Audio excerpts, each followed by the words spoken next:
大家好，我是坦平叔，带来家真正的中国。今天是2024年12月18号，这一期咱们继续胡聊胡适、胡指、胡 A 还有胡一金老师今天这个胡适走势看上去还行，但实际上呢，暗藏凶险已经是险象环生。今天这个大盘是高开低走，最终沪指涨 0.62%， 深成指涨 0.44%， 创业板涨 0.04%， 沪深两市成交额 1.36万亿，比昨日缩量1500亿，上涨的2800家，下跌的是2358家。主力资金流出90亿，连续多少天都在流出，这个还是在昨天晚上有很多利好出台的情况下，要不然今天怎么会高开呢？缩量上涨，这个很显然已经是强弩之末金融消费者已经不再相信，所以小心翼翼尽管这个老板已经喊出了老乡别走，利好大招就在后面，但是这些金融消费者这些赌客还是不太相信，成交量急剧萎缩。我说了如果成交量在1万亿到 1.5万亿之间震荡，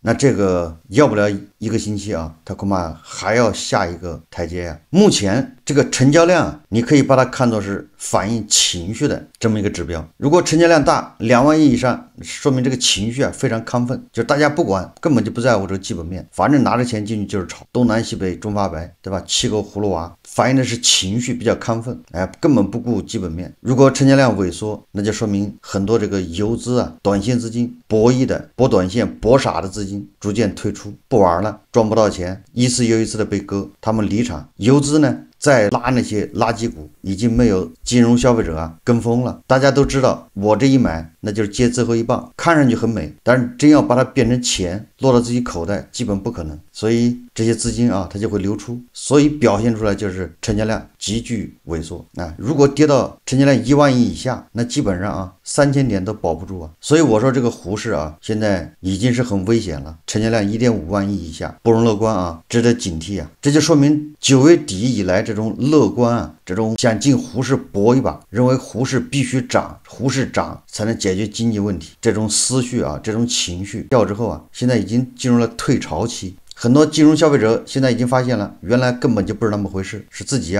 自作多情，想多了。昨天这个北京商报又发表文章了，开始对这个股市乱象进行批判。前不久不是有经济学家说了吗？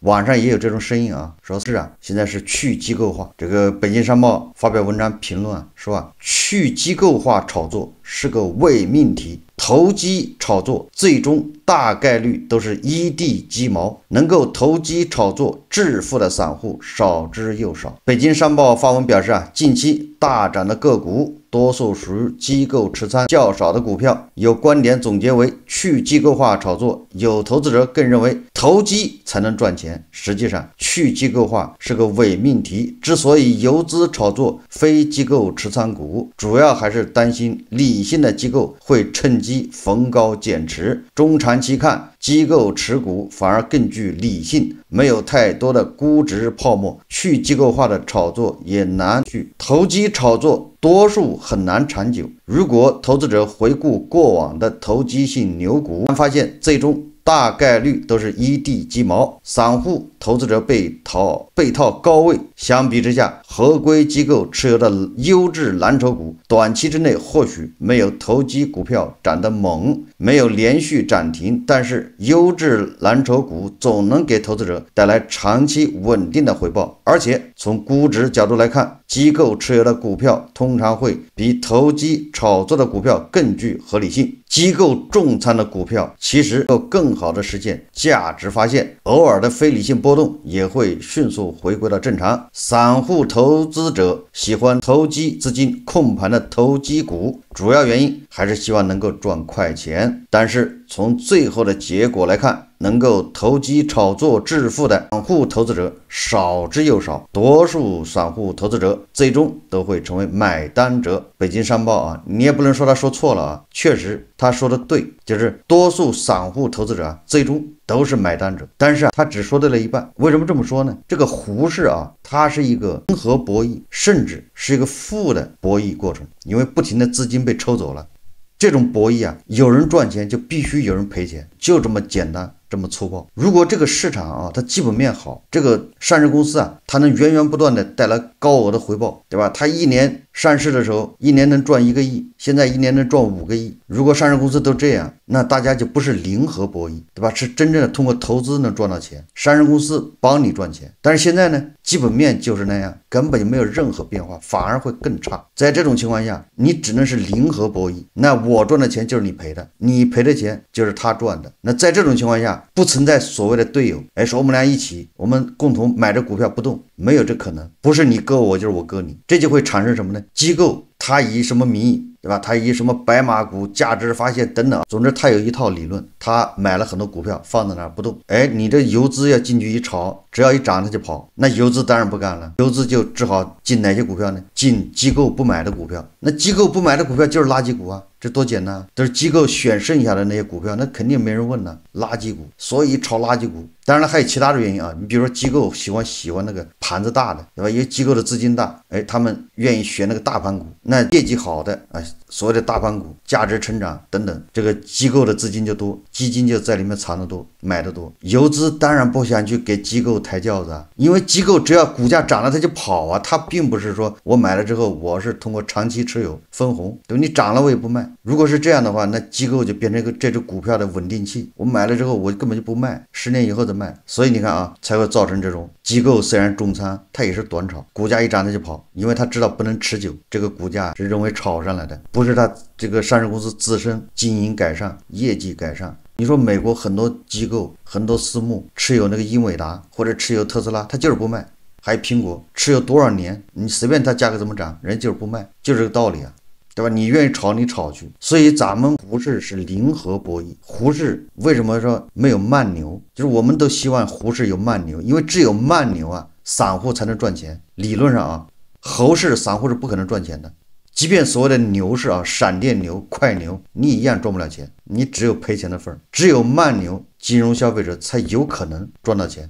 那国外的股市动不动就一走就10年的牛市，这叫慢牛；20年，那咱们都是3个月牛市，闪电牛。如果你把这一轮叫牛市呢，从9月底到10月8号就结束了，那牛市才几天呢？这不典型的闪电牛吗？里面还夹杂着一个小长假，不能交易，有多少人能赚钱呢？为什么没有慢牛？我们来看一个经济学家的说法，大家看视频啊。那至于说为什么上市公司摊薄的每股的盈利10几年都没有发生根本的变化，我相信是因为后来上市的很多公司，它的质量是不行的，因此它并没有对于整个市场的每股盈利做出正面的贡献，反而它拖累了，就是你反而把这个每股的盈利往下降了啊。你加入的这个公司，新加入的公司的每股盈利没有在原来的每股盈利之上，而是在之下，因此呢，每股盈利反而是走低的。去捕风抓影，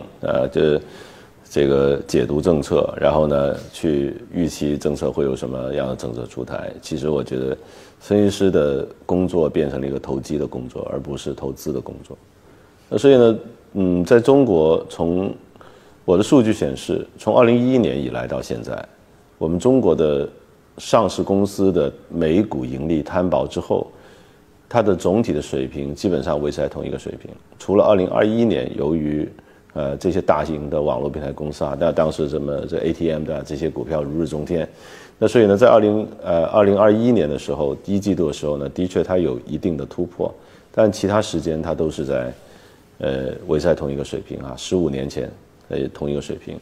那也就是说呢，随着我们整个市场不断的扩容，我们整个市场的市值，上市公司的总市值在不断的增加，但是呢，就是它的每股的盈利却是没有变的。因此，对于你作为一个股东来说，对吧？你买了这个市场，由于你的每股盈利不变的话，那么你的收益就会从这个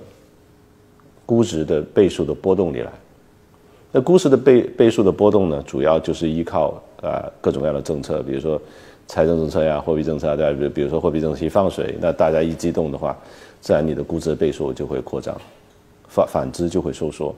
所以呢，你的这个就是你刚才讲的这个事情了，这个真的是一个真实的写照，就是说我们不再关心每股盈利是多少，因为每股盈利都是一样的 ，nobody cares。但是呢，整个市场的估值却是随着货币政策，那现在呢更是由这个财政政策的变化而驱动的。所以呢，分析师的工作变成去就是写各种的小作文啦，捕风捉影啦，去做这些事情。所以我觉得它是变成一个彻头彻尾的纯粹的投机的工作。那至于说为什么上市公司摊薄的美股的盈利10几年都没有发生根本的变化，我相信是因为后来上市的很多公司，它的质量是不行的，因此它并没有对于整个市场的美股盈利做出正面的贡献，反而它拖累了，就是你反而把这个美股的盈利往下降了啊。你加入的这个公司，新加入的公司的美股盈利没有在原来的美股盈利之上，而是在之下，因此呢，美股盈利反而是走低的。所以呢，搞了这么多年，我们还是一个投机者的游戏啊，这就是我觉得这个市场最迫切需要改变的。为什么说这样问？为什么说我们股市没有长牛啊？为什么没有慢牛？那可不是没有嘛，因为所有的一切都来自于对于这个货币政策的改变的投机，但那怎么可能有慢牛呢？真正的大的钱，它都不是从估值的改变挣来的，因为估值的改变，你挣的必定是你竞争对手、你的交易对手的钱。真正的大钱是从公司的基本面盈利的增长而得来的。但这个公司本来是1块钱的盈利，在上市的时候你买了它，后来过了10年之后，它变1000块钱。美国这样的公司有很多。但是呢，我觉得，对于一个投资者来说，如果我们的投资的收益仅仅是依靠这个估值的变化而来的话，它就不是一个，它就不适合 buy and hold， 就是它不适合这个买入持有、长期持有的这种巴菲特的价值投资的策略。所以这个现象也回答了很多问题，就是说为什么 A 股没有价值投资，就是说为什么这么多年还是3000点，这是第一个问题。第二，为什么 A 股没有长牛，没有慢牛？第三 ，A 股没有价值投资，这一些都是同样的答案。它的答案就是说，我们作为一个 A 股的投资者，我们主要的收益是从估值的变化而得来的，但是真正的大钱是从这个盈利的增长而得来的。但是呢，这个是过去10几年呢，我们看到呢，美股盈利摊薄之后，它的水平是没有根本的变化。这个叫洪浩的专家说的和咱们平常说的是一样的，简单点说就是咱们的基本面根本就不支持慢牛。他还少说了什么呢？还少说了咱们监管，对吧？咱们整个资本市场的这个设计恐怕都不支持慢牛。这个洪浩他认为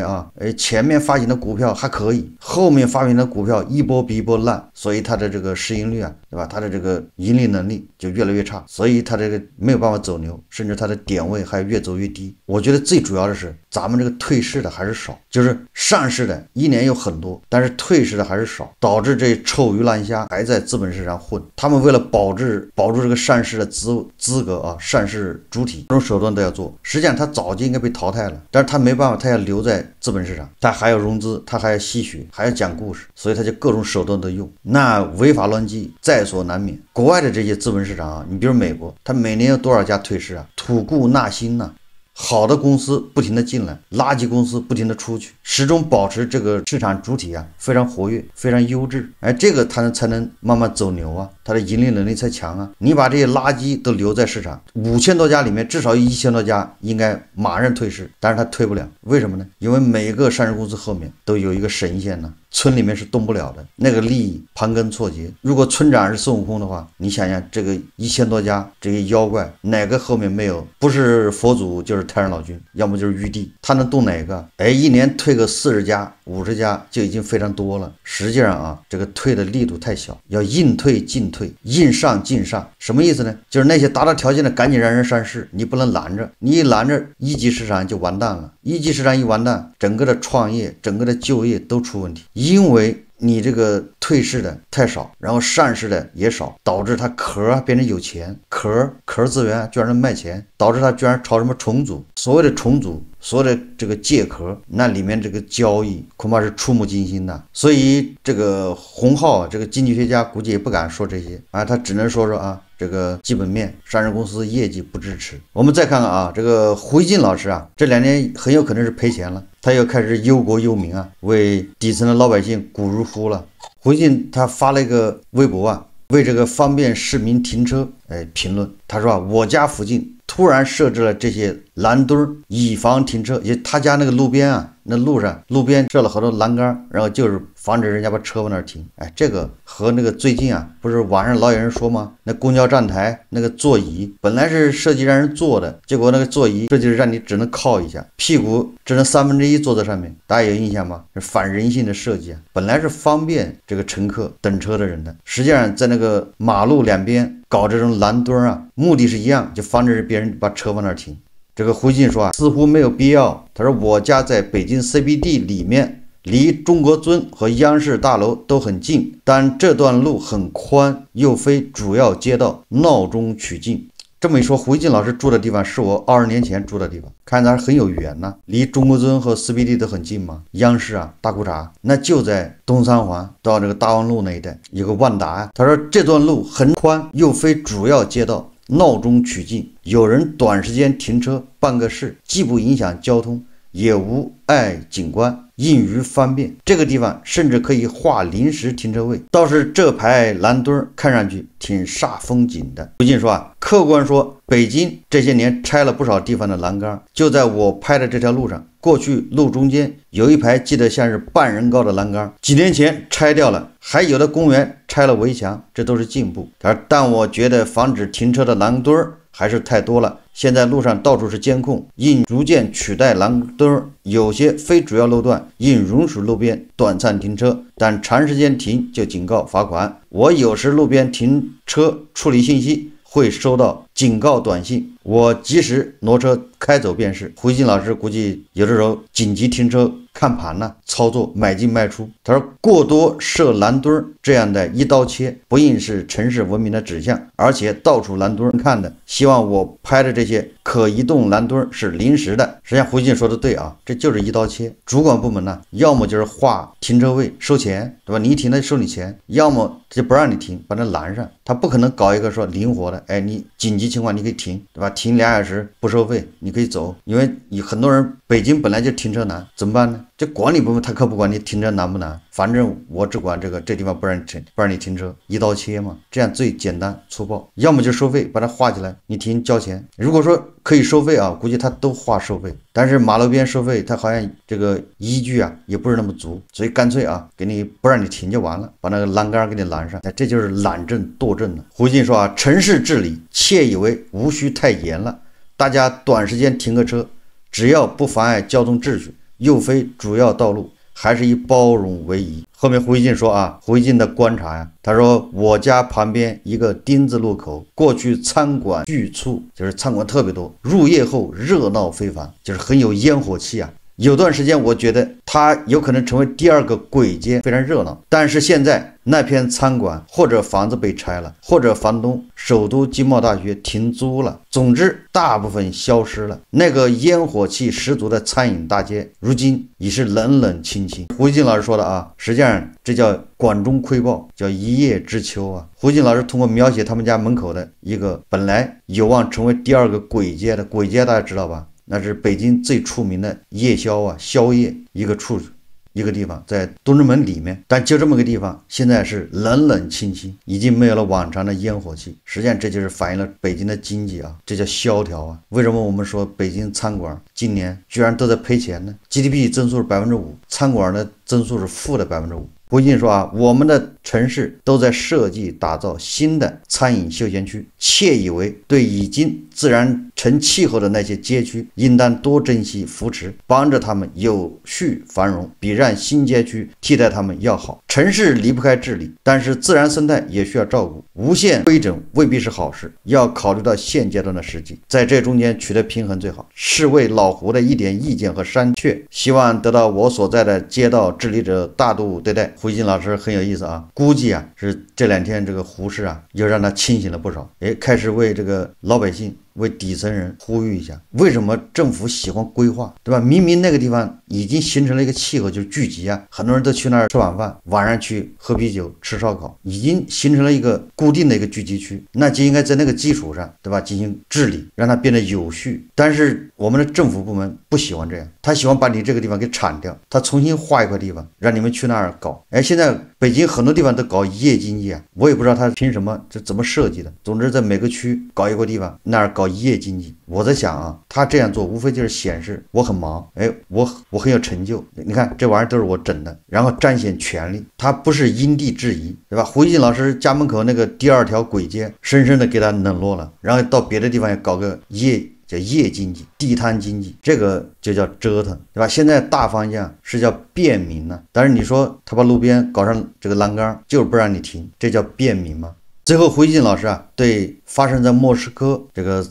爆炸呀，就是刺杀事件，就是俄罗斯的3防司令呢，什么中将被乌克兰情报局啊给他暗杀了。胡锡进老师说啊，这是个标志性事件，它显示俄罗斯的敌人已在莫斯科形成有破坏力的渗透，而且他们有准确的情报支持，刺杀手段也颇具技术含量。确实是的啊，没有伤及无辜，死的都是该死的，确实很有含量，这就是斩首嘛，这叫精确，不伤及无辜。胡锡进说啊，这件事让人想起22年8月支持对乌作战的俄著名学者杜金成为刺杀目标，他的汽车上被装了炸弹，但是他的女儿开了那辆车替他被炸身亡。23年4月，圣彼得堡发生一起咖啡馆爆炸案，为现场遇难的记者被认为是爆炸刺杀的目标。然而，最新的刺杀行动最精准，也最轰动。被刺杀者基里洛夫是俄武装力量防辐射、防化学和防生物部队司令，他是在家中遭定向爆破身亡。胡锡进说啊，战争在以刺杀重要人物的方式向莫斯科蔓延，他肯定会在莫斯科的后方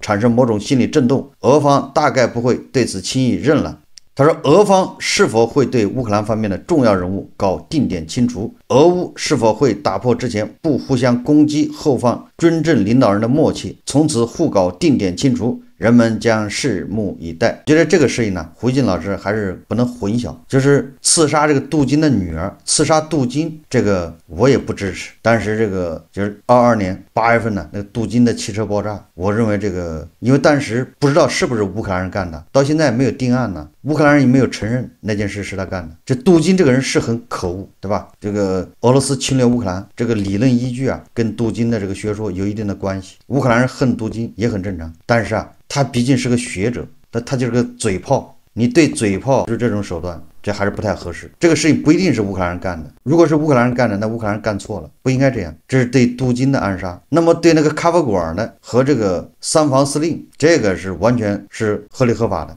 我记得俄罗斯黑海舰队的一个艇长好像也被人暗杀了，为什么呢？因为他们手上都有乌克兰人的血。那么既然开战了，没有什么前方后方的，这是对特定人物采取的这种定向的清除，这是战争的一部分，是吧？只要他矛头不是对准平民百姓，不是对准那些动嘴的，他把矛头对准那些刽子手，那些在战场上犯下累累罪行的，没有毛病啊。不能因为他躲到了后方啊就免于追究。那俄罗斯对乌克兰报复呢？你报复来报复去，无非人家是反抗俄罗斯侵略，你是嫌人家反抗了是吗？俄罗斯人对乌克兰搞定点清除，他只会激起乌克兰人的仇恨，乌克兰人更加团结反抗俄罗斯的侵略。反过来说啊，这个3防司令叫基里洛夫啊，在莫斯科被暗杀，这俄罗斯人根本就不知道为啥，他搞不清楚，因为他们就不知道打这个仗是图什么，要干啥，特别军事行动目的到底是什么？是为了普京的面子吗？是为了普京能多吃一口鱼子酱？所以俄罗斯人他不知道意义所在，他也不会生气。再说了，你这个没有针对平民。说来说去啊，这个和俄罗斯人用那个导弹轰炸基辅那是俩概念。所以胡锡进老师在涉及到俄乌的这一块缺乏一个正义感，所以难免会混淆视听呢。好，这期节目我们就聊到这里，感谢大家收看。如果喜欢我的节目，欢迎订阅转发，也可以在下方留言评论，谢谢大家。